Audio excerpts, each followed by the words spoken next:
Hi friends, welcome to priceless information. இன்றைக்கி நம்ம easy சமையலில் என்ன பார்க்க போகிறோன்னா, சுவையான பால் பாயாசம் எப்படி செய்கிறதுன்னு தான் பார்க்க போகிறோம்.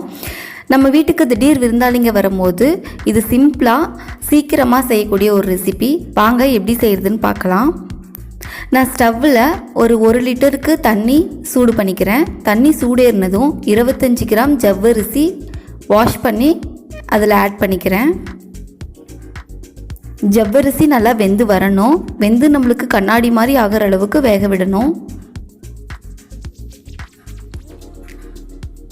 அப்பப்போ கிளறி விட்டுட்டு இருங்க. ஒரு 10 மினிட்ஸில் நம்மளுக்கு வெந்து வந்துடும்.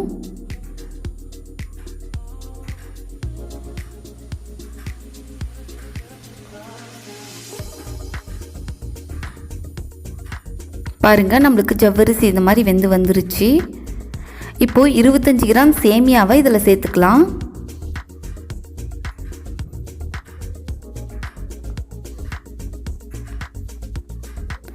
சேமியாவும் 3 to 5 மினிட்ஸில் வெந்துருங்க.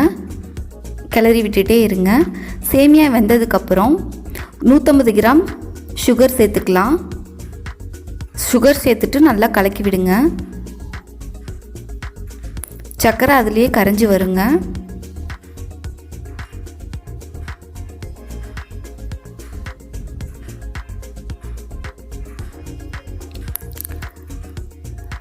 சர்க்கரை கரைஞ்சதுக்கப்புறம் நான் இப்போ ஒரு டம்ளர் பால் காய்ச்சி வச்சுருக்கேங்க. அந்த பாலையும் நம்ம சேர்த்துக்கலாம். சேர்த்துட்டு நல்லா மிக்ஸ் பண்ணி விடுங்க.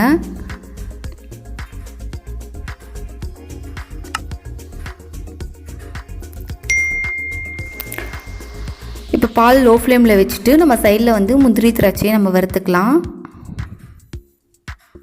1 டேபிள் ஸ்பூன் நெய் சேர்த்துக்கிறேன். நெய் சூடேறினதும் முந்திரியை அதில் சேர்த்துக்கிறேன்.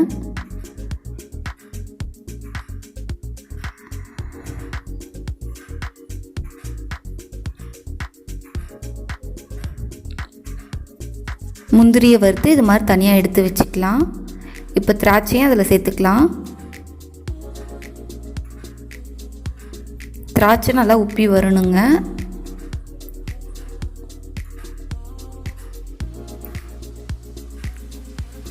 இந்த மாதிரி வந்ததுக்கப்புறம் நம்ம இதையும் தனியாக எடுத்து வச்சுக்கலாம்.